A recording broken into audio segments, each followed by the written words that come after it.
إن الحمد لله نحمده ونستعينه ونستغفره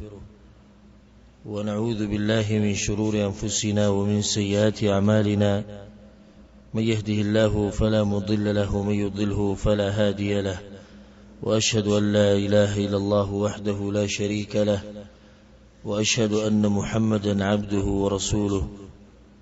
صلى الله عليه وعلى آله وصحبه أجمعين. أما بعد، الله سبحانه وتعالى بتوفيق سره او داغه خاص رحم او کرم سره زمونږ د درسونو د مبارکه سلسله د جنت طرف ته سفر په دې عنوان باندې و او هغه جنتونو ته سفر چې الله سبحانه وتعالى تیار کړی دي د مؤمنانو لپاره او تیار کړی دي د هغه بندگانو لپاره چې هغه دې سي ژوند تیر کې څنګه چې الله سبحانه وتعالى غواړي او دې سي بندگی د الله سبحانه وتعالى وکي څنګه چې الله سبحانه وتعالى غواړي زمونږ پای کې بعض مسلې مونږه بیان کړې لکه د جنت نمونه د جنت سو نمونه دي او د هر نوم لک تفصیل دغه منګه کړو او دغه شان بیا امام ابن القیم رحم الله دا خبر بیان کړو چې جنت کې درجې دي دا واضح ده چې جنت خو جنت ته لکه جنس جنت هغه یو جنت ته خو بیا په جنت کې درجې دي د څه خونه ده چې ته جنت ته نه وتی دا بل نه وته دا بدوانه یو شی دی لکه د پیغمبرانو جنت ته نه وته او زموږ په شان ګناګار الله دې موږ ته جنت نصیب کړي زموږ په شان د ګناګارو جنت ته نه وته دا خو یو شان نه او نه ده معقوله خبره او نه ده منلو ده دا غوی درجه به اوچتي دغه شان عام په دې امت کې چې کوم مسلمانان دي دوی په منځ کې فرق دی د چا عمل ډیر دی د چا لګ دی د چا مهنت ډیر دی چا لګ دی د چا اخلاص ډیر دی چا لګ دی نو جنت صحیح دی چې یو دی خو بیا په جنت کې دنه درجه دي او الله سبحانه وتعالى په قران کې دا خبره کړې ده بعد اعوذ بالله من الشيطان الرجيم بسم الله الرحمن الرحيم وفضل الله المجاهدين على القاعدين أجرا عظيما او غردي اغه مجاهدين چې الله په لار کې jihad کوي دا اغه مسلمانانو نه چې اغه ناشتي دي خو شک نشته ځکه الله سوي درجات منه ومغفرة ورحمة الله دې درجې دي ټول یو شان خو نه وبل ذکر الله سبحانه وتعالى دا خبره کړی ده هم درجات عند الله الله دې خلقو درجې دي الله پنيس نو ټول یو شان نه دي دینه دا مسله ثابته شو چې جنتیان ټول په یو درجه کې نه دي او په دې باندې یو حدیث ورته بیان کړم په صحیح بخاری کې دا واقعه راغلی ډېر ناشنا واقعه ده حديث أنس بن مالك رضي الله عنه أم الربيع بنت البراء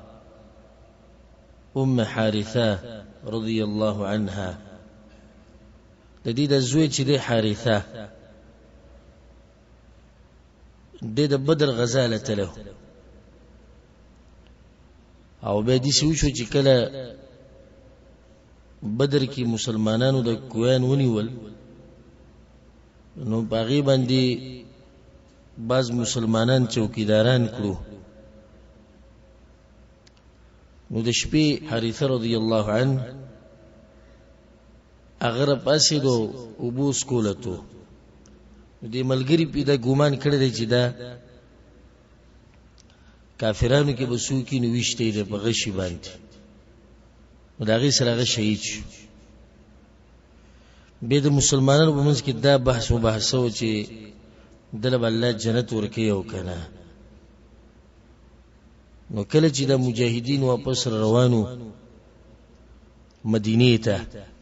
نو په وخت کې د طریقو چې د مدینه په دې بارډر باندې د غزي کې هر سړی خپل خپلوانو ته ولاړ پلار به زوی ته ولاړو زوی به پلار ته خزه به خاون ته ولاړو مور به زوی ته ولاړو رور به رور ته ولاړو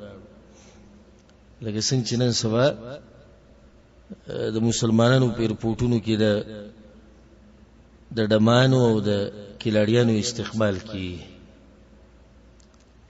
نو په وخت کې د مجاهدینو استقبال دي سکیدو نو په هغه کې د ام حارثه رضی الله عنها دم ولاړو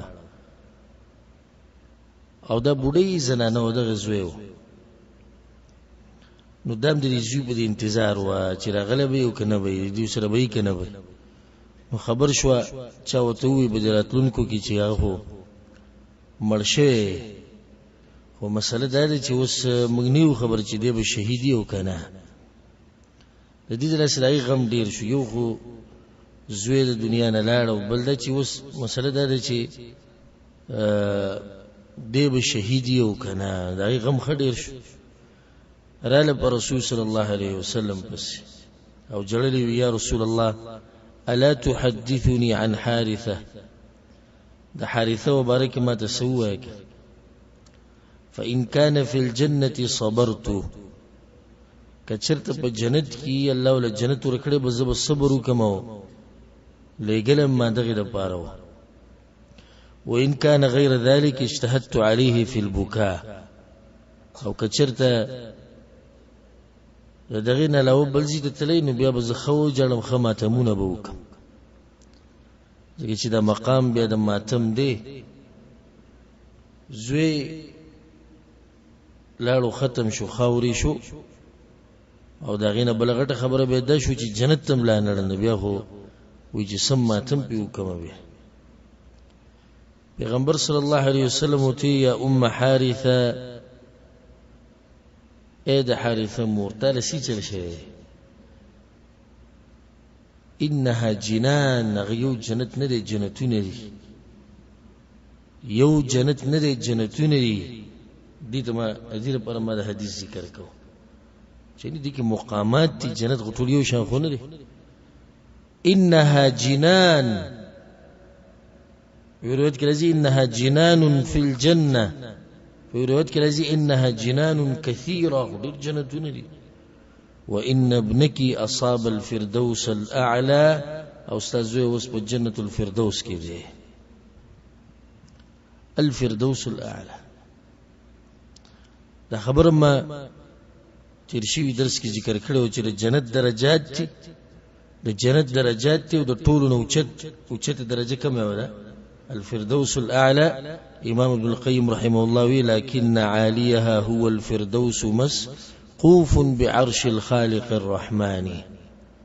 ټول نو چته درجه هغه فردوس ته فردوس لپاره د الله سبحانه وتعالى عرش ته د الله د عرش ته فردوس چته دا غینه بعد بیا ام حارثه رضی الله عنها غلی شو خوشاله شو وخ کې پاګه کړو صبر کو بیا دغه باقی چې کم جوونو اگر که د سخت سره مخ شو خو په دی با خوشاله ده چې زما زوی د دین د لپاره قربان شوی ده الله ولا فردوس کې ځای ور کړی نو د حدیث ماده لپاره تاسو ذکر کو چې جنت کې سدي درجې ټول نو چته درجه تیر شوی درس کې بیان کړو هغه الفردوس ته جنت الفردوس او هم دا غینه چې دینه د جنت د نهرونه اگر اوتی دوغه بي الله سبحانه وتعالى دې مونږ ته نصیب کړي دا مسله مونږ بیان کړو چې بیا د جنت سل درجې دي ټوله حدیث مونږ بیان کړو او د دې سلو درجو په منځ کې سړي نوري درجې دي وړي وړي درجې به کې نوري دي مسلې تفصیل ته تیر شو نن چې کوم مسله بیانو امام ابن القيم رحمه الله وی فصل في ابواب الجنه د جنت د دروازو بیان مخکې دا بیان کړ چې جنت نمونه سری به وی جنت درجې څومره دي اوس د جنت هغه دروازې بیانې د جنت د دروازو بیان. دا به څو دروازې، دا به څومره پلني، او د یوې دروازې او د بلې دروازې په منځ کې څومره فاصله ده. په خپله د دې یوې دروازې د یو چوکاټ نه د بله پورې څومره فاصله ده، دا ټوله به امام ابن القیم رحمه الله بیانوي. د جنت 8 دروازې دي او د جهنم 7 دروازې دي. او دا خبره د قرآن نه ثابته ده او د حدیثونو نه چې د جنت دروازې شته. لکه الله سبحانه وتعالى په قرآن کې وایي والملائكة يدخلون عليهم من كل باب، او ملائک به داخليږي په جنتیانو باندې د هرې دروازې نه. دین دا ثابت شو چې دروازه شته. سبحان الله، سناشنا وخت به چې د ملائک په جنتیانو باندې په دروازو را ننوځي، په هر دروازه بر ننوځي، وای بس سلام علیکم بما صبرتم، سلامتی دی په تاسو باندې، سلام به بیا چې دغه چې تاسو صبر کړی په دنیا کې، صبر هم کړی، د ګناہوں نمزان منع کړی. لا يحزنهم الفزع الاكبر، الله په بل ځای کې وایي سورۃ الانبیاء کې وایي جنتیان به هغه ورځ چې خلک به یریږي دوی به نه یریږي، الله به هغې نه بچ کړي. وتتلقاهم الملائکه، او ملائک ورسره ملاویږي. ثبتو دا ملائک هذا يومكم الذي كنتم توعدون، دا ورځ د تاسو سره چې لوز کېدو، تاسو دې لپاره مهنت کړو او تاسو دې لپاره کوششونه کړو، دا قورس دغه بناشنا ورځ چې کله جنتیان جنت ته ننوځي. هغه باقي تفصیل به تاسو وورئ، حیران بشئ چې الله څنګه ناشنا نعمتونه دي جنتیانو له ورکړي. یوم ترى المؤمنین والمؤمنات، الله په قرآن کې وایي سورة الحدید کې یسعى نورهم بین ایدیهم وبایمانهم، د قیامت پر ورځ به د مؤمنانو سره رڼای، خاص رڼا د ایمان چې هغه به مخې ته روانې، ښی طرف ته به روانې په پل صراط باندې. الله وی بشراکم اليوم جنات، زیر درکو موږ تاسو ته نن د جنتونو، جنات تجري من تحتها الانهار، هغه جنتونه چې د هغې نه لاندې به ولې به یي. الله یې موږ ته نصیب کړي. نو ما دغه آیت دې لپاره ووایي چې جنت دروازې شته. والملائکة يدخلون عليهم من كل باب. په بل ځای کې الله سبحانه وتعالی دا خبره کړې ده په سورة الزمر کې، ډېر ناشنا آیت، او د انسان د زړه والوځي د جنت طرف ته. کله چې د جنت ته صفات اوري کنه، د دنیا به هیڅ هم نه ښکاري او دم دي سي. زه تاسو ته د دنیا قیمت بیانوم په دوه خبرو کې. رسول صلی الله علیه وسلم وی که د ماشي د وزر امره قدر وی د الله بنیز کافر به ته وبنه ویسکلی. یو دایت ساتي. دویم پیغمبر صلی الله علیه وسلم وی رکعتا الفجر خیر من الدنيا وما فيها، د سحر د منځه د دوه سنت چې د دوه رکعات د دنیا او دنیا کې چې سي دا غینه غوړه دي. نو د څه دنیا شو، دا څه دنیا شو. دا اوصاف چې کله انسان د جنت ته اوري دا زړه هغه طرف ته والوځي. الله سوی سورة الزمر کې دې ته وکړي وسيق الذين اتقوا ربهم إلى الجنة زمرا، الله يمن ببوزو جنتيان د جنت طرف ته ډلې ډلې ډلې ډلې په دې چې د یو بل سره به په لاره کې خبرې هم کوي، ګپ شپ هم لګوي، نو مزي به ډېرې اخلي. الله وی حتى اذا جاءوها، کله چې راشي دوی د جنتونو ته راورسي، وفتحت ابوابها، کولو بکړي شي د جنت ته دروازې، وقال لهم خزنتها، او وی به دوی ته خزانچیان د جنت سلام علیکم، سلام دی پتا سو باندې، طبتم فادخلوها خالدين خوشاله اوسئ همیشه به دې جنت کې.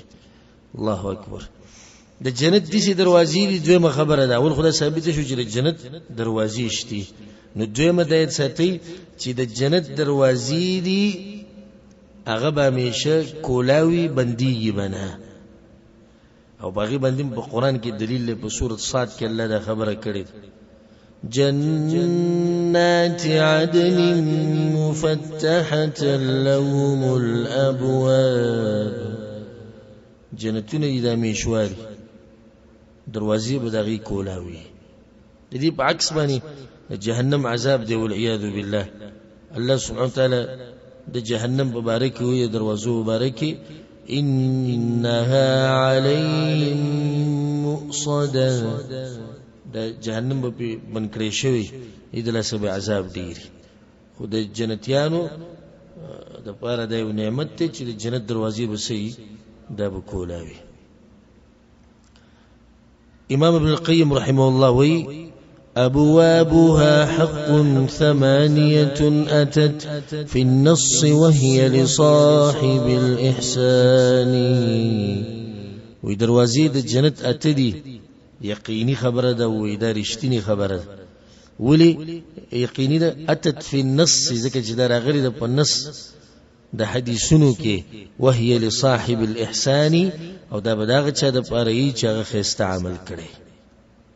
او دا اشعار پورا کو درې سلور دي، ان شاء الله به تفصیل کو.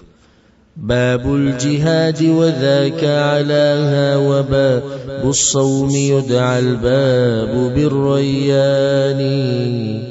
ويو دروازه د جهاد ده، او دا د ټولو نه اوچته دروازه ده، او بل دروازه د روجې ده چې هغه ته ویل کېږي باب الريان. ولكل سعي صالح باب ورب السعي منه داخل بيماني. وإذا هر نیک عمل د پاره دروازه ده چې دا عمل والا به په دغه دروازه باندې جنت ته داخلي په امن او امان سره. ولسوف يدعى المرء من أبوابها جمعا إذا وفى حل الإيمان. او دې سم کې دی چې یو سړی ته به د ټولو دروازو نه आवाज کیږي کله چې د ایمان خایس وسري او پوره ایمان وسري. منهم أبو بكر هو الصديق ذا كخليفة المبعوث بالقرآن. ويو دغنا ټول دروازونه چې متواز کیږي، یو دغنا ابو بکر صدیق رضی الله عنه چې هغه خلیفہ وي، دا هغه چاو چې په قرآن سره لګلې شوی. څوک دی؟ محمد صلی الله علیه وسلم. اوس دې تشریح دا مسله خو ماته واستول واضح کړ چې د جنت دروازې شته، او د دروازې به سي کولاوي وي. ها وسم د جنت دروازې کولاوي په بعض وختونو کې، لکه یو حدیث ابو هريره رضی الله عنه په صحیح مسلم کې دی. پیغمبر صلی الله علیه وسلم وی تفتح ابواب الجنه يوم الاثنين ويوم الخميس. د پیر په ورځ او د جمعرات په ورځ د جنت دروازې کولاوي. د پیر په ورځ او د جمعرات په ورځ. دویم حدیث دام د ابو هريره رضی الله عنه متفق علیه حدیث په صحیح بخاری صحیح مسلم کې اذا دخل رمضان فتحت ابواب الجنه وغلقت ابواب جهنم. کله چې د رمضان میاشت راشي نو د جنت دروازې شي کولاو شي. دینه دا مسله ثابت شو چې وسوم د جنت دروازې په بعض اوقاتو کې کولاوي. بدلته دا وی چې د جنت دروازې اتدي وی اتت فی النص. دا خبره د نص نه ثابته ده، حدیث نه ثابته ده. هغه حدیث دی صحیح بخاری کې، دا حدیث ته د سهل بن سعد رضی الله عنه پیغمبر صلی الله علیه وسلم وی فی الجنه 8 ابواب. د جنت څو دروازې دي؟ اتا باب منها يسمى الريان، او د یوې دروازې نوم پکې باب الريان دی. لا يدخله الا الصائمون. په دې دروازه باندې صرف روزتيان نه نوځي. بل حدیث په صحیح مسلم کې دی، پیغمبر صلی الله علیه وسلم وی چا چې او دسو کو دا او دس نه بعد د دعا وی أشهد أن لا إله إلا الله وحده لا شريك له وأشهد أن محمدا عبده ورسوله إلا فتحت له أبواب الجنة الثمانية. الله تعالى الجنة سود دروازې کولو کی اتا چې به کومه خوخه باغې بننوسی. دغه شان یو حدیث کې دی سبحان الله ډېر ناشنا روایت ته پیغمبر صلی الله علیه وسلم وی امام ابن ماجه او امام احمد ابن حنبل رحمهم الله او دوانو د روایت راوړي و امام مسلم يموت له 3 من الولد لم يبلغ الحنث. هر مسلمان چې دغه درې بچی مړ شي د بلوغ نه مخکې یعنی ماشومان مړ شي لا بالغ شي نه الا تلقوه من ابواب الجنه الثمانيه من ايها شاء دخل. نو دغه بچی د قیامت ورځ به تر جنت ته د اتو دروازو مخې ته ولاړی او کوم چې د خوخي باغې بننوسی. نو دینم ثابت شو چې جنت سو دروازې دي اته دروازې دي. بیا د دې نمونه چې په حدیثونو کې راغلي دي نو یو د باب الصلاه. باب الصلاه څوک چې د منځي حفاظت کوي دغه دروازې نه د تاواز کوي. دویم د باب الصدقه چې څوک صدقه او د الله په دین او د الله په لار کې مال ډیر لګي دغه د پرزان له دروازه ده. دریم باب الجهاد. څلورم باب الریان. پنځم باب الایمن. باب الایمن دې ته باب الشفاعه ویل کی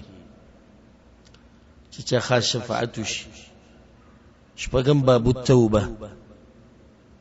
چې څوک توبه وباسي او الله قبول کړي دغه لپاره خاص دروازه ده. وما باب الكاظمين الغيظ. هغه خلک چې کله غصه شي نو غصه خپل تیری او د غصې په وخت کې صبر کوي. بعض علماء ذکر کړی دي چې د دروازو د نومونو ته اشاره شوی د حدیثونو کې لکه باب لا حول ولا قوه الا بالله. لا حول ولا قوة إلا بالله دم د جنت دروازه ده. باب الذكر الله چې ډیر یادې. باب العلم کم خلک چې دین زده کوي د لپاره جنت یو دروازه ده. باب الحج چې کوم خلکو حجونه کړي او الله ته قبول کړي. باب الراضين هغه خلک چې راضي دي د الله په تقدیر باندې سې چې په تقدیر کې لیکلي باغې صبر کوي د دې لپاره یو دروازه ده. خدلت امام ابن القيم رحمه الله دامو چې ولا سوف يدعى المرء من ابوابها جمعا اذا وفى حل الايمان. خباس خلق بدي شي چې دوی ته به د هرې دروازې نه आवाज کوي سبحان الله د هرې دروازې او یبغو کې یو څوک ته ابو بکر صدیق رضی الله عنه. حدیث کې دا راځي ابو هريره رضی الله عنه روایت ته په صحیح بخاری کې شته او په صحیح مسلم کې مشته. پیغمبر صلی الله علیه وسلم وی چې څوک چې موږ کې من کان من اهل الصلاه د منځ پابندي دعیه من باب الصلاه نو دته به د باب الصلاه د طرف نه आवाज کی. ومن کان من اهل الجهاد دعیه من باب الجهاد جهاد ولد الجهاد طرف نه. ومن کان من اهل الصدقه دعیه من باب الصدقه څوک چې صدقه ورکړي الله په دین باندې خرچ کوي دته به د باب الصدقه طرف نه आवाज کیږي چې راځه په دې طرف نه نوځي. ومن كان من اهل الصيام سوق چې روجي ډیری نيسي دته به د باب الريان د طرف نه आवाज کی. ابو بکر صدیق رضی الله عنه چې کله دا حدیث اورید نو پاسلو دی وی بی ابي انت و امي يا رسول الله زما مور پلار دی پتا باندې قرباني ده الله پیغمبره ما على من دعي من تلك الابواب ضروره. یا رسول الله چې د یوې دروازې یو مسلمان ته आवाज وشي دا ول کافی ده ځکه چې مقصد جنت ته سړي نه نوته دي. خو فهل يدعى احد من تلك الابواب كلها دي سوق مسلمان به چې د هر دروازې نه وته आवाज کی. پیغمبر صلی الله علیه وسلم ته نعم دي سبي وارجو ان تكون منهم او تنبغوا کی. نص د قران او د حديث څنګه د قران او د حديث ځکه چې دا پیغمبر چې کومه دا خبره کوي د ابوبکر صدیق ته هم په د باندې الله د قران نازل کړي وما اتاکم الرسول فخذوه. لکه دا مسله چې ثابت شو د قران او د حدیث نه. او بیا باز رپاس ابوبکر صدیق رضی الله عنه په ایمان کې ګوتی وي چې د ایمان خو کنه وخه سره پاسه سوار له 100 کاله بعد یو خبيث شیعه رافضي ور پاسي او دی وی زما ایمان د ابوبکر صدیق د ایمان نه غوړه دی وی دې ځکه یو مسله زړه ترازي روجتی لپاره دروازه صدقه لپاره دروازه جهاد لپاره دروازه نو دا اعمال خو غالبا هر مسلمان کوي د شي ده کنه ده ها هر مسلمان کوي نو څنګه بدته د صرف د منظر دروازې نه आवाज کیږي یا صرف د جهاد د دروازې نو جواب دا غي ده چې د اعمال خو غالبا هر مسلمان کوي ټول خو دومره دي چې یو عمل ډیر کوي یو عمل ډیر کوي لکه یو سړی دی ټول اعمال کوي عبادت ټول په خطر طریقه باندې کوي خو مونږ ډیر زیات کوي او ډیر په خسته طریقې کوي دته به دغه دروازې نه واس کوي یو سړی جهادونه ډیر کوي دته به دغه طرف نه واس کوي یو سړی صدقې ډیر ور کوي یو سړی توبې ډیر وباسي یو سړی روزي ډیر نیسي او به دي سزا نو دا مسله و د شي د جنت د دروازو چې دا سودي دا غینه بعد فصل راوړی فصل فی مقدار ما بین الباب والباب منها په دې فصل کې دا خبره بیانې چې دا واضح شو چې د جنت ته دروازې دي خو د یوې دروازې نه د بلې دروازې په منځ کې څومره فاصله ده د یوې دروازې نه د بلې دروازې په منځ کې څومره فاصله ده نو وایي 70 عاما بين كل اثنين منها قدرت بالعد والحسبان او یا کله فاصله ده په ما بین د هر دو دروازو کې او دا اندازه شوی د پشمار او په حساب سره هذا حديث لقيط المعروف بالخبر الطويل وذا عظيم الشان وإذا حديث لقيط بن عامر رضي الله عنه وقد حديثته ذكرته المعروف بالخبر الطويل او علماء چې کله دغه حدیث بیانین او ډیر وګد حدیث نو دي سی وی هغه حدیث الخبر الطويل اوګد حدیث چې د پای کې د اخرت تذکره پیغمبر صلی الله علیه وسلم کړی او په هغه کې دا خبره بیان کړی ده چې د هر دو دروازو په منځ کې څومره فاصله ده دا ویا کالو فاصله ده 70 عاما بين كل اثنين وذا عظيم الشان او ده حديث دير لوي شان والده ذكر سوي وعليه كل جلالة ومهابة ولكم حواه بعد من عرفان او ده حديث دير لوي حديث ته هيبت ولا حديث ته او دير علم تر دغه حديث نوي ګټلې شي کداغه دی ووري او دغه دی یاد کو عرفان علم ته وي پوهه ته وي دا حدیث کم دی د لقیط ابن عامر ده امام طبرانی راوړی په معجم الکبیر کې هغه ډېر اوږد حدیث دی او هغه حدیث له موږ نشو تللی ځکه چې خبرانه بیا وخت ډېر لري خو په هغې کې دا دي چې دوی یا رسول الله فمل جنة والنار یا رسول الله جنت او جهنم څه دي نو پیغمبر ورته دا ووی چې د جهنم اووه دروازې دي او د یوې دروازې نه بلې دروازې پورې چې یو سړی په سورلۍ باندې سوري نو په اویا کاله کې دغه مزل پرې کولی شي په څو اویا کاله کې او دغه شان د جنت لپاره هم 8 دروازې دي د جهنم ودي د جنت 8 دي او بيدوي الا يسير الراكب بينهما 70 عاما کې سړی په سورلۍ باندې سوري د یوې دروازې نه بلې پورې ځي نو په اویا کالو کې برسي اویا کالو کې چې په خپل باندې ویل آسان دي ګور زمونږ د عمر غالبا د شپېتو او یا په منځ کې د امتیان چې مري یعنی د ټول عمر چې د په سورلۍ باندې سوري نو د یوې دروازې نه بلې دروازې ته ورسي ابو څومره غټ جنتي دا د دوه دروازو په منځ کې فاصله شو اوس د دینه بعد فصل راوړی فصل فی مقدار ما بین مصراعي الباب الواحد وی په دې فصل کې دا بیانو چې په مابین د درشلو د دې دروازو کې څومره فاصله ده اخو دوه دروازې وي کنده سودی ها یو ده خو چې دا دروازه مثال کې پلن څومره ده د یوې درشل نه د بلې پوری څومره فاصله ده اوس دلته دغه مسله ته بیانې نو دې کې چرته ګډون رانه ولې دې سنې دغه مسله دې سره کړه وړه کې جدا ده او دا جدا ده الته مسله ده بیان شو چې دو دروازې دي لکه یو دروازه به دي چې باب الجهاد باب الریان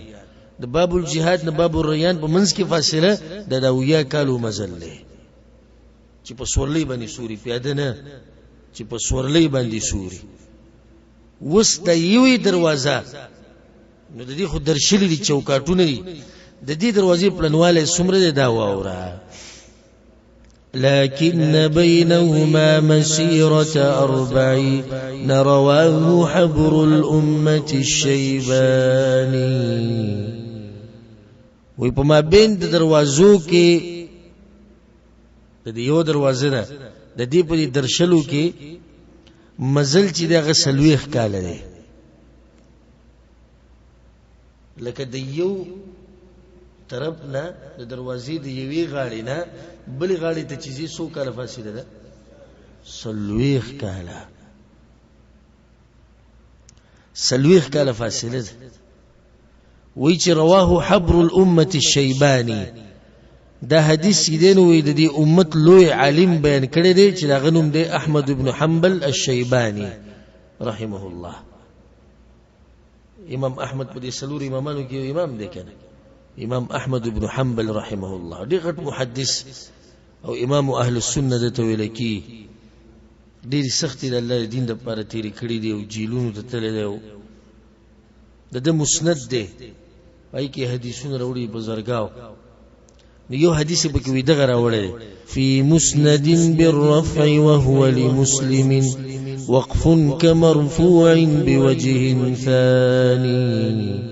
وی په مسند کې دا روایت مرفوع راوړی مرفوع کم حدیث ته وي چې پیغمبر ته رسي صحابي وي ما د چا نه اورېدلی د پیغمبر نه بیا وی په صحیح مسلم کې هم داسې روایت شته حدیثونه ته بیانوم خو چول د اشعار وی په صحیح مسلم کې هم داسې روایت ته خو هغه موقوف دی موقوف څه ته وي چې په صحابي باندې ولاړ صحابي وي داسې به خو دا موقوف په شان د مرفوع دی ولی ځکه چې د آخرت د خبرې خو د غیب سره تعلق ساتي کنه او صحابي چې دا خبره کوي چې جنت بدی سي جهنم بدی سي نو آیا د ځان د خبرې کولې شي نشي نو دې ته علما وی دا موقوف دی په شان د شي په شان د مرفوع ولی په شان د مرفوع ځکه چې دا خبرې د غیب دي او صحابي د ځان نه نشي کولای ولقد روي تقديره ب3 الأيام لكن عند ذي العرفان ويو روایت کې دم راغلی چې اندازه د دې به د 3 ورځې وي یو روایت کې سو اندازه راغلی ده 3 ورځې خو دومره ده چې پوهه والا پنيز اوس دا پوهه والا څوک دی اعني البخاري الرضا هو منكر وحديث راويه فذو نكران وی پوهه والا امام بخاری چې غوړ انسان دی داغه پنيز دغه حدیث منکر دی او کمزور دی ور په اشعارو کې د ټوله مسله واضحه کوي د دې دماغ چې ته یې دي ته وي دماغ په شیرونو کې ته واضحه کړی چې کوم حدیث صحیح دی او کوم ضعیف دی وی چې دوه حدیثونه دي یو کې اندازه د سور زرا غلی ده د 3 ورځو په یو کې اندازه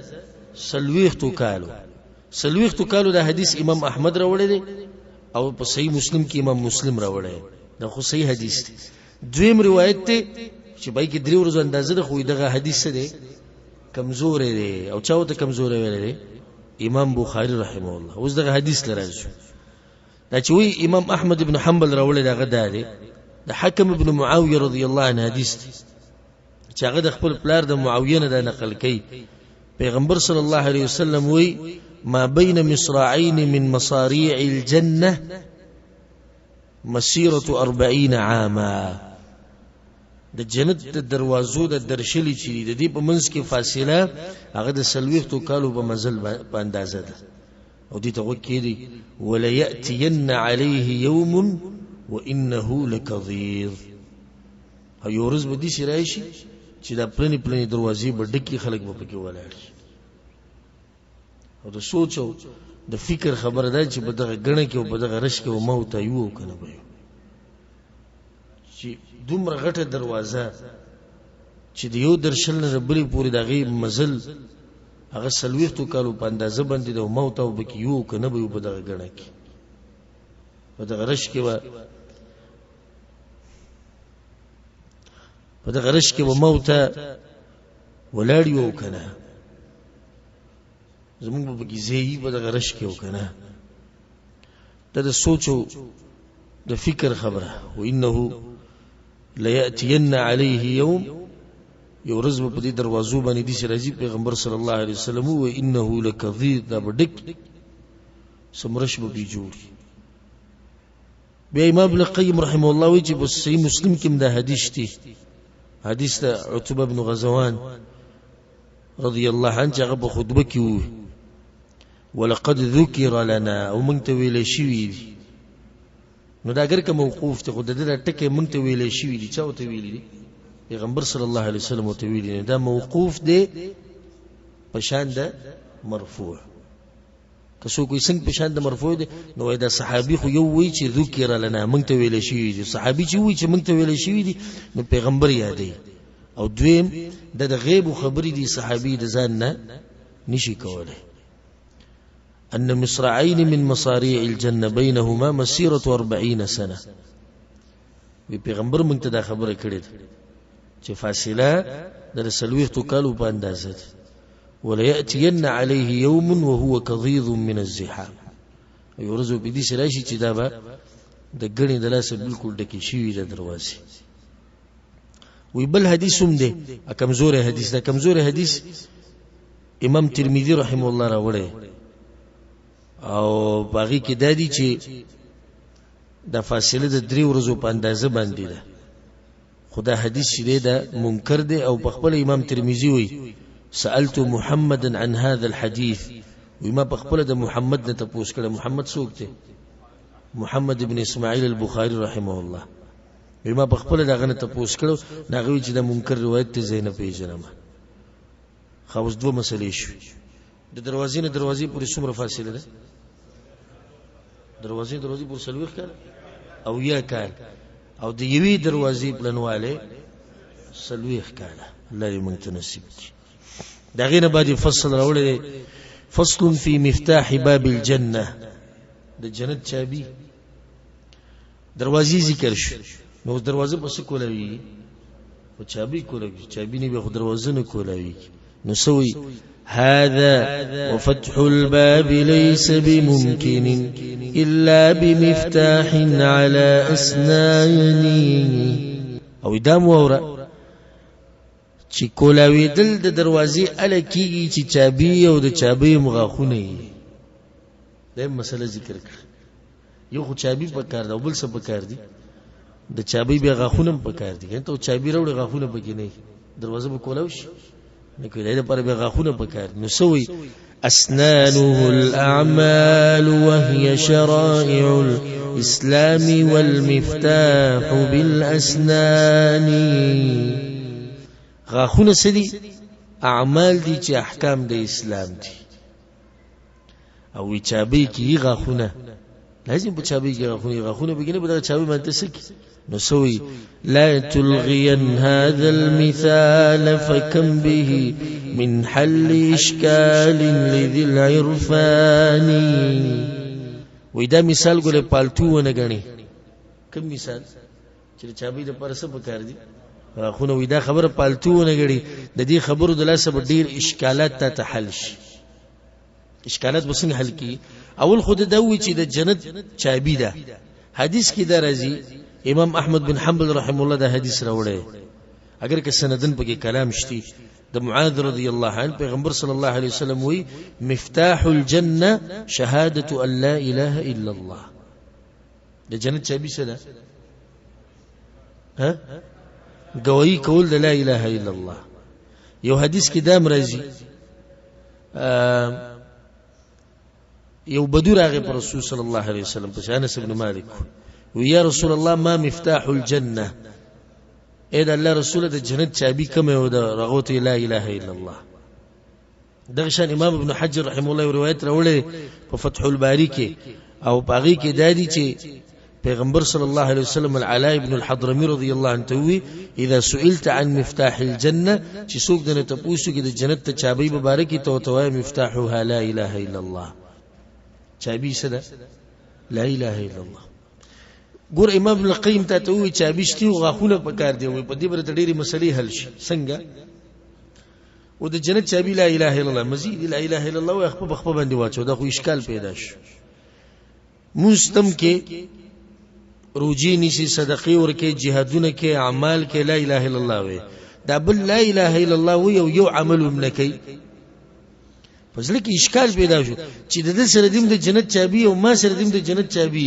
او ما ټول عمر د الله بندگی وکړه او د صرف کلمو ویلې د ناست اشکال پیدا شو کنه شو نو د دې لپاره دا خبره یاد ساتي امام ابن القيم وی چې د چابي بیا غاخونه دي هغه خونه سي دي اعمال دي د موز غاخ دے دا چابی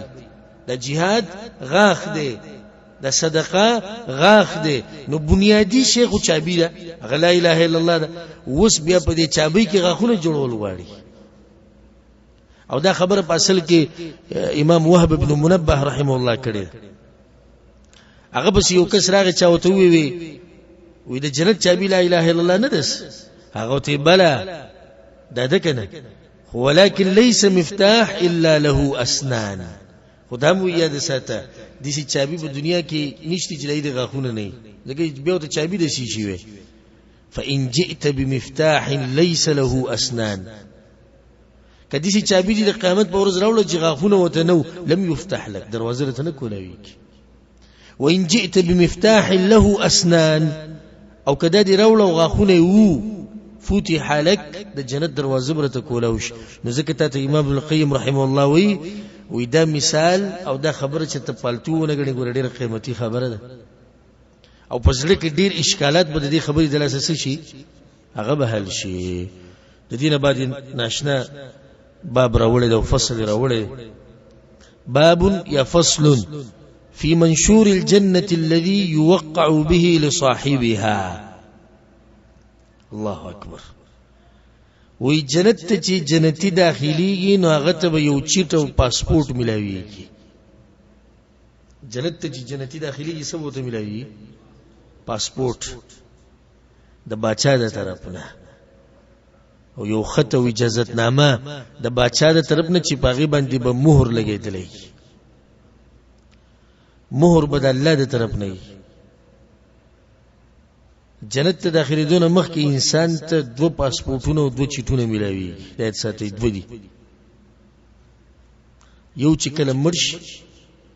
او روح الله ته مخامخ شي او دویم چې کله په پولیس سیرات باندې رواني او تیریږي او دغه تفصیل ته بیانې پاسپورت ته عربي کې سوې جواز غسته شی جایز نه جایز او جواز ټول یو شی یعنی دې سړی ته اجازه ته د بارډر د کراس کولو موږ سره پاسپورت دی زموږ د ملک جواز موږ ته اجازه ملو شوې ده چې تاسو د پاکستان د حدود نه وته شي او بیا باغی موږ ته ویزه لګېدلې ده نو د سعودي عرب په حدود داخلي دی شي دې یو جواز به ملوي یلتم نغيت وكيدي هذا ومن يدخل فليس بداخل إلا بتوقيع من الرحمن او ادام وورا چې څوک جنت ته داخليږي نو نشي داخلي دی مگر په دستخط باندې د رحمان ذات ته طرف نه من خو د جنت دروازې ووري دی او جنت دروازو فاصله معلومه کړه چابي راته معلومه شو بس ورځه ورځه بیا نه ست ضرورت ته دستخط ته ضرورت ته د چا د رحمان د سړی جنت ته نه وتی شي کني شي نو د رحمان نه به دستخط پکاري الله اکبر ذکر سوي ولذلك يكتب للفتى لدخوله من قبل توقيعان مشهودان وې د دې وجنه به لیکل کېږي د هر ځوان د پاره چې جنت ته به داخليږي دو دستخطه سو دستخطه بکی دوا او د دوانو زې جدا دي مشهودانی چې هغې ته به حاضري شوي، هغې ته به ملائک حاضري، خپل د انسان به دغه ټیم کې حاضري چې کله دله ورکړی کی. إحداهما بعد الممات وعرض أرواح العباد به على الديان. یو دستخط ورسته د مرګ نه او کله چې ارواح پیش کیږي او مخامخ کیږي رب العالمین ته، په هغه وخت کې یو دستخط کیږي. الله اکبر. تفسیر دا دی فيقول رب العرش جل جلاله للكاتبين وهم أولو الديوان. نوي دا عرش رب لكن كتا او دويديو كتاب والا لكن كي سوكتي ملائكتي الذي لكن كتا أمرك إمام ابن القيم ويصوته ذا الاسم في الديوان يكتب ذاك ديوان الجنان مجاور المنان. ويدغنون بدا كتاب كولي كيوي بويدا رجستر دي دا جنتونو دا آغا جنتونو چي او دا آغا جنت والو چي آغا گاوندیان دا اللہ جي. و دا سوچ خبر داری جي سا زمانگ نوزینو با کم رجسٹر کی بنوم لکلے کی لازم بلکلے کی. ذا الاسم في الديوان يكتب ذاك ديوان الجنان مجاور المنان. اللہ وہ تیولی کہ دے پلانی دا نوم با دا رجسٹر کی رجسٹر دا چاہ دے رجسٹر دا جنتیانو چاہ گاونڈیان دا اللہ جی. ديوان عليين أصحاب القرآن وسنة المبعوث بالقرآن. دا رجستر دا عليين لدى وچتو خلقو دي او دي تغكو لوكي أصحاب القرآن وسنة المبعوث بالقرآن. او رجستر والا قرآن و حديث والا دي رجستر کی نمونة دي چا دي قرآن حديث والا دريمو بكيشتي بنا نا قرآن وحديث. رجستر کی نمونة دا چا دي أصحاب القرآن وسنة المبعوث بالقرآن. او دا آغا چا سنت چا اللہ را لگلے بقرآن سر دا پیغمبر صلی اللہ علیہ وسلم دا خو اللہ بقرآن کی دا خبر ذکر کرے دا سوی اللہ بسورة المطففین کی كلا إن كتاب الأبرار لفي عليين. يقينا رجستر دا نیکانو پا کم ذکی دے علیین برب اسمانون لپاس. وما أدراك ما عليون. اللہ تاوسط سپتا دا کم زید كتاب مرقوم يشهده المقربون. كتاب ده لكلي شوي رجستر گورا کله چې حکومت څخه کسان نیو غواړي یا ول انعام ورکول غواړي نو دا ول نیو رجستر جوړ کې پای کې نمونه واچي. وسوم یو رجستر بر پروت او یو رجستر دی کله ان کتاب الفجار لفي سجين ومزمك لاندې دي پای کې جهنميانو نمونه لیکل شوی. ناشنا دا مونږ چې په جمعات کې نه شو زمونږ نمونه په یو رجستر کې شته. یو رجستر کې خامخا نمشته. حدیث کې درځي امام احمد بن حنبل رحم الله راوړی، امام ابو داود راوړی او دې ته اشاره وکړه وی الله وی چې ولي کې زما د بندنو کله چې د انسان نسا واغستې شي. د برا بن عازب رضی الله عنه مشهور حدیث او د انسان جنتی د مرګ په وخت کې ګوره ساوته الله سوي ملائکه ته اكتبوا كتاب عبدي في عليين. زما د بنده د نوم په کوم رجستر کې ولیکي عليين کې ورجعوه الى الارض فاني منها خلقتهم فإني منها خلقته وفيها أعيده ومنها أخرجه تارة أخرى. أوصل دا روح واپس کے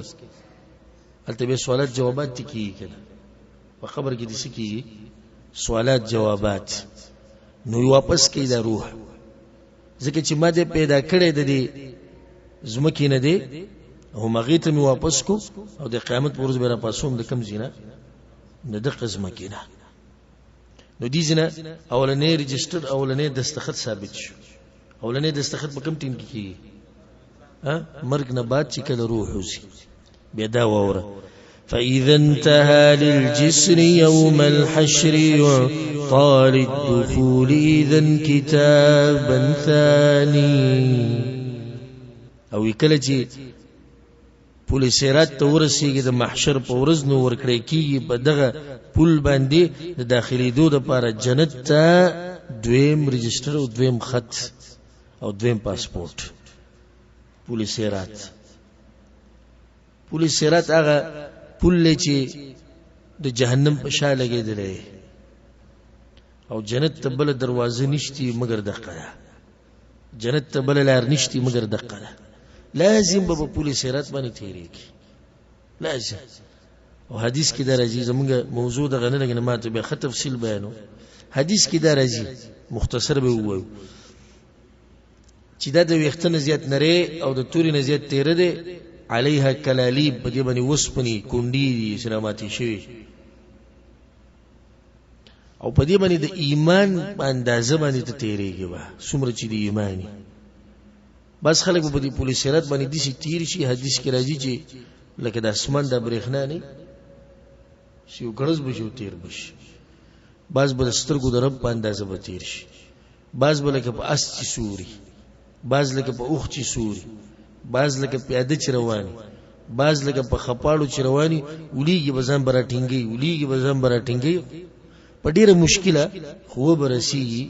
هغه بل طرف ته. او یو هغه دي چې پیغمبر صلی الله علیه وسلم وایي ولیږي به ځان به راټینګوي ولیږي به ځان به راټینګوي او بیا به داسې ولیږي چې لاړ به شي ختم به شي. په دې پل صراط باندې چې تېرېږي نو دویم کتاب به ورکړی کېږي او دویمه اجازت نامه د چا له طرف نه؟ د الله له طرف نه. او دې ته غوږ کېږدئ عنوانه هذا كتاب من عزيز راحم لفلان ابن فلان. الله أكبر.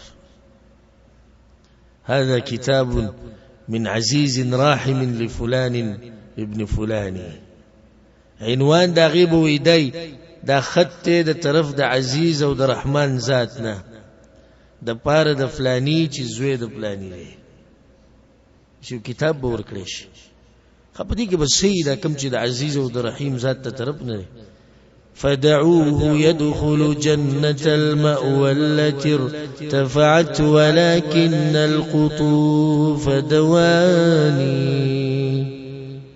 لیکلي به په کې چې پرې دی پلانې او د پلانی زوی چې ننوځي جنتونو ته چې هغه دنګ دنګ جنتونه دي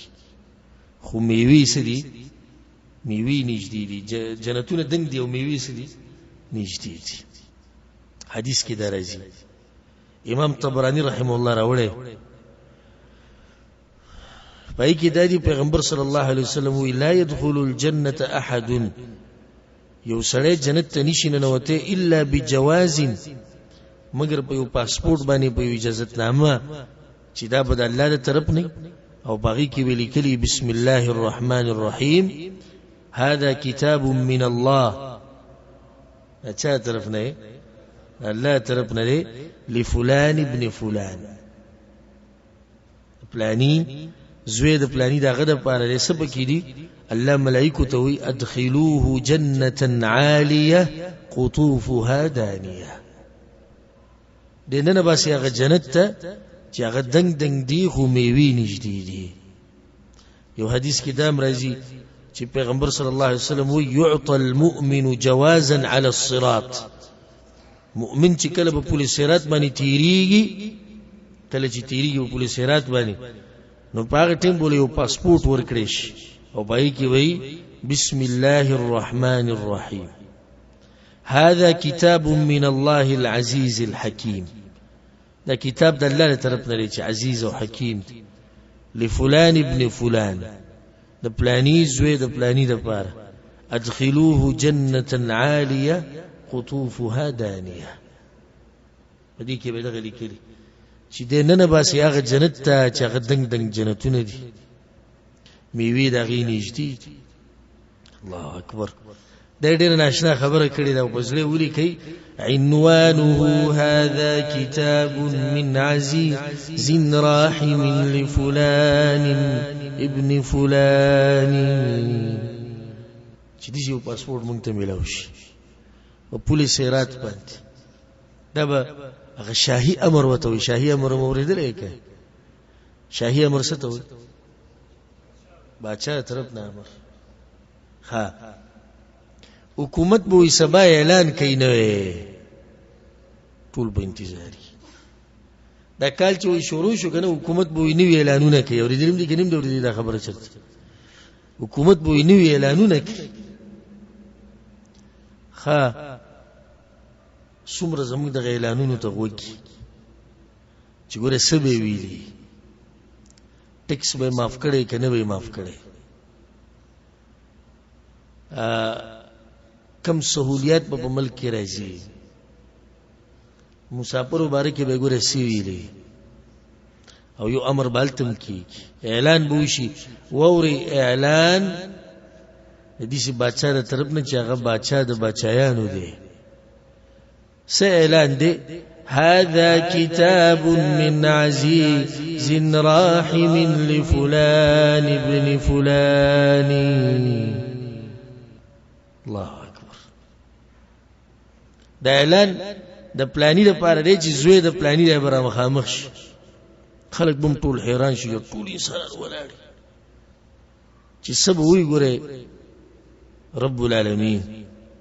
سه اعلان دی. خسه اعلان دی فدعوه يدخل جنة المأوى التي ارتفعت ولكن القطوف دواني. پریدی دی چې دی جنة المأوات او پریدی چې دی زیغه دنګو دنګو جنتونو ته.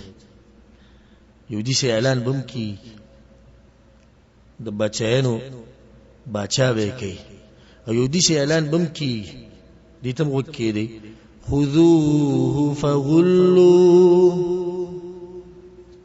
بوزي پلانې زوید پلانې او تړي ثم الجحيم صلوا بغزار کی جهنم ته. ثم في سلسلة ذرعها 70 ذراعا فاسلكوا. ودمرا غټ زنجیر کې وتړي او بنې کوي چې داغي او یا غزه داغي مقدار د طول یو دغه اعلان دی او یو دا اعلان دی هذا كتاب من عزيز راحم لفلان ابن فلان الذي منتنسب بيوي هذا وقد كتب اسمه مذ كان في الأرحام قبل ولادة الإنسان. او دام وورا چې یقینا لیکل شوی او نوم دده هغه وخت کې چې د مور په رحم کې او په خېټه کې او مخ کې د پیدایش د انسان نه اشاره کوي. یو حدیث او هغه حدیث چې د عبد الله بن مسعود رضی الله مشهور حدیث دی چې کله په انسان کې ساه چولې کی نو الله سبحانه وتعالى او ملائکه کې یو ملک راولي نو الله هغه ته سلور خبرو اجازه ته دا ولولیک فيكتب رزق وأجله أو ده جون وعمله عمل بسنكي وشقي أم سعيد ده بخشبختي جنتي بي كنا بدبخت وجهنمي بي. نديت إشارة وكذا حديث بيوي بل قبل ذلك وهو وقت القبضتين كلاهما للعدل والإحسان. بلکې وې د دین مخ کې چې هغه وخت د دوه قبضو او دوانه قبضې د عدل او د احسان دی. دغه بل حدیث ته اشاره کوي او حدیث ته انس بن مالک رضی الله عنه امام ابن خزیمه رحم الله راوړي وی چې پیغمبر صلی الله علیه وسلم وی ان الله تعالی قبض قبضه الله یو قبضه مخلوق په قبضه کې بخپل یو قبضه کې راوغست او بيوي الى الجنة برحمتي دا جنتيان دي وقبض قبضه بیا په یو موټی کې یو قبضه کې خلک راواغستو مخلوقات وی الى النار لا ابالي دا ټول جهنميان دي زما په هیڅ پروا نشته په یو بل حدیث کې راځي باغی کې داری چې پیغمبر صلی الله علیه وسلم وی الله یو قبضه راواغستنه وی هذه فی الجنه ولا ابالي دویم وهذه في النار ولا ابالي دا یو دا بدوی به چرته زی جنت ته بزی او دا دویم به چرته زی جهنم ته زی نو دا غوخنه نوم د په یو قبضه کې شتي آدم علیہ السلام تم خو شي دی حدیث کې دي سره دي چې راستابه بچو کې جنتیان دي او دا جهنميان دي د دین مشران او نیکانو دا خبره او دې خبرې د غوی ملا ماته کړي او د دې سوچ چې کله چې د دوه قبضو کې په یو کې جنتیانو بل کې جهنميانو نو چې زبه په کومه یو کې ومه او دوی مکل چې د مور په خېټه کې په موت کې سا چولې کېدو د غسلور خبرې لیکلې شوې دي نو په دې چې زمون په دې عمل نامه کې اخیری خبره غسلې کېلې شوې ده چې د جنت ته جو کې د جهنم ته شي به د فصل د ختمېدو پورې په یوسو اشعارو کې د الله لوی بیان کړی ده سبحان ذي الجبروت والملكوت والإجلال والإكرام والسبحان پاکی دوی دا غزات تپار زورور دے حکومت والا دے لویی والا دے عزتون والا دے دا پاکی خاون دے والله أكبر عالم الأسرار والإعلان واللحظات بالأجفان دلوی دے دغا اللہ وی چې په پټو رازونو باندې خبر دی په ښکارو باندې خبر دی بلکې په ټیټ نظرونو د سترګو باندې خبر دی د سترګو په خیانت باندې خبر دی والحمد لله السميع لسائر الأصوات من سر ومن إعلان صفتونه دي خاص دا الله لپاره چې اوریدونکو د ټولو आवाजونو کپټتي او ښکارتي الله اکبر کپټتي او ښکارتي الله غوازونه اوري خوله رضی الله عنها پر رسول الله صلی الله علیه وسلم بس راغله د خپل خاون شکایت وته کو پیغمبر وته زما سره دې مسلې سره حل نشته او غي جړل یا رسول الله خاون می بوډا کبچی دته پریدما نو تربیت به ونشي کزان سره پریدما زایب شي دلوګي نه بمړ شي پیغمبر صلی الله علیه وسلم وته زب د کی سری شو چې وسغه ته ویلي چې ته په ما دي شي لکه مور نو په دې وته کې وی انما اشکو الى الله ز خپل شکایت وی الله ته کو د تلی نو چې لري نو تلی چې جبريل عليه السلام راغويتونه راو هغه سو قد سمع الله قول التي تجادلك في زوجها یقینا واورید الله خبر دا غزنانا چې باسی کوتا سره په بار د خپل خاون کې وتشتكي الى الله او شکایت کو الله تا والله يسمع تحاوركما او الله واورید استاسو دوانو خبريتري الله ورید عائشہ رضی الله عنها وی پاک دی غزات او زورور دی غزات وی زه په دې بل کوټه کې مخود دی خوله خبره ما ته واضح نه راتلی هغه په عرش ته پاسه د غزینه خبره وورید یو يهودي ویلو وی د مسلمانانو الله غریب شوی د قرضې واړي ابو بکر صدیق رضی الله عنه خبره وورید ویو چې ویو نو هغه يهودي او پیغمبر ته وی استعمالګری خو زو علم رسول صلی الله علیه وسلم ابو بکر ولدي و یا رسول الله وی چې الله غریب دی په دین واله حق حق دی او عدل عدل له پیغمبر ته غواړي سرشتي چې د دې شي ویلو یا رسول الله څوک نو باغ ټینګ کیږي خو کې نه غوا براولي که غوا دې نه وستنه به فیصله د په حق کې ته ظلم کړي دغه خبر روانه والله ته نازل کړو قد سمع الله قول الذين قالوا إن الله فقير ونحن أغنياء الله يزيقويكم ما أريد لي داخلكم خبره كم تشويلوا إن الله غريب ده ومن مالتاره رب العالمين ده عرشنا خبر ده يهود وأوريده نزك إمام ابن القيم رحمه الله والحمد لله السميع لسائر الأصوات من سر ومن إعلان وهو الموحد والمسبح والممجد والحميد ومنزل القرآن ويغلى يوده پاکی بیان شوی دا لوی بیان شوی دا ستایل شوی دی او نازلون کې د قرآن دی والأمر من قبل ومن بعد له سبحانك اللهم ذا السلطان دا هر سنه مخکې اختیاروم دا الله دی دا هر سنه ختمېدونه بعدوم اختیار دا الله دی نو سبحانك اللهم ذا السلطان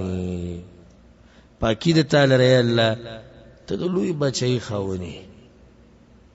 سبحانك اللهم ذا السلطان الله سبحانه وتعالى منګم الله ته د مینت او زاری کو یا الله ته زمونږ خبري اوري ته مونږ یې او یا الله دلته راجم شي دي د پاره چې د هغه جنت تذکرو کو کم جنت چې ته د خپل بندگانو لپاره تیار کړي نو یا الله مونږ په دغه جنتیانو کې شمار کړه یا الله زمونږ مور پلار زمونږ مشران کشران زمونږ خپل خپلوان کمړي دی او ک ژوند دي یا الله په دغه جنتیانو کې شمار کړه او یا الله دا مجلس او دلته را ټولې ده د زمونږ د پاره جنت ته داخلي دو ذریعہ وګرځو د دې سره زمونږ د درس او بیان اختتام ته ورسېدو ان شاء الله پر روان درس کې به شروع کوو فی صفوف اهل الجنه چې د جنتیانو صفونه به سمري او بیا د چې اولنې ټولګي چې جنت ته داخليږي د غوي مخونه به څنګه دویم ټولګي چې داخليږي د غوي جنت د غوي مخونه به څنګه په جنت کې چې ټولنا اعلی جنتی د الله بوله سور کوي د ټولو نه چې کم لاندې د غلب الله سور کوي ټولې مسلې په روان درس کې او بیان کې بیانو هذا والله اعلم وصلى الله وسلم على نبينا محمد وعلى آله وصحبه اجمعين.